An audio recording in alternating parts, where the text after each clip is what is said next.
Okay, so this is a little primer on what to do with your shoulders and how to check that your shoulders are in a neutral place before you do some of your basic movements. So the first thing is when we sit and we're not really thinking about our posture, we have a tendency to roll the shoulders forward. The scapula, which are those two triangular bones back here, they're shaped like this, and what can happen, we want them flush against our rib cage, right?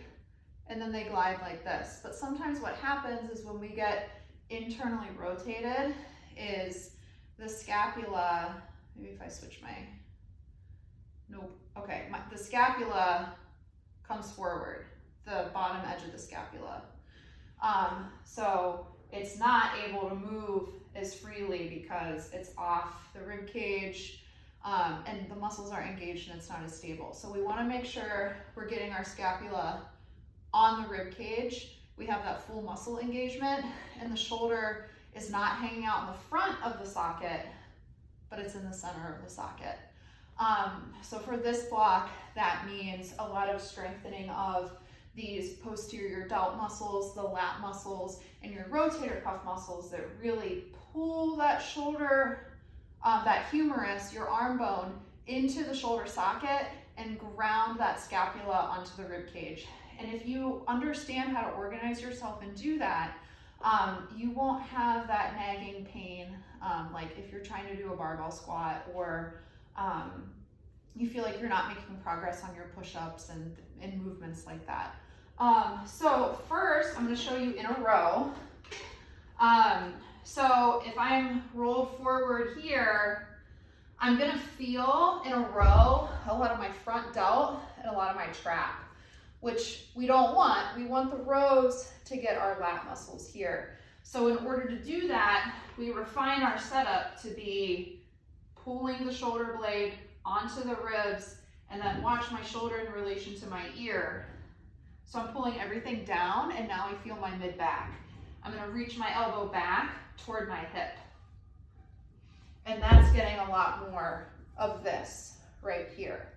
The way to organize your shoulders in a bench press, or a floor press if you don't have a bench. You will first secure your shoulders, so you're making a little arch. You're pulling your shoulder blades down your back, so that's nice and secure. If I'm here, notice how this part of my shoulder is off the bench and my shoulder is rolled forward. That's going to be really unstable in the bottom of my press. So you want to secure that so that the shoulder is secure, the arm bone is secure in the shoulder joint, and you can use that pec muscle, that strong, sturdy pec muscle, to move that weight.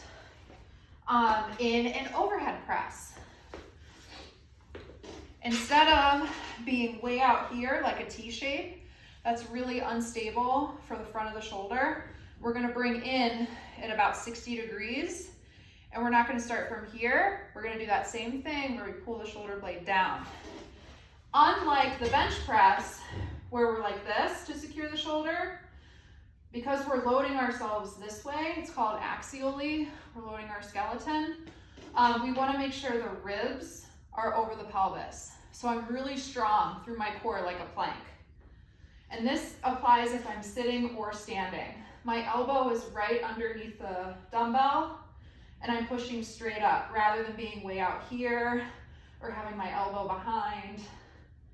Shoulder is secure in the socket, and I can feel my shoulder blade gliding as I press up and coming back down and together as I come down.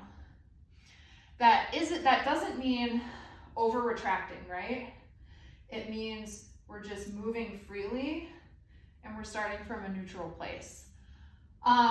With pull downs, it's the same thing but opposite. You'll grab, and my shoulder blade is starting out here, and as I pull, shoulder blade is going to move down. Okay?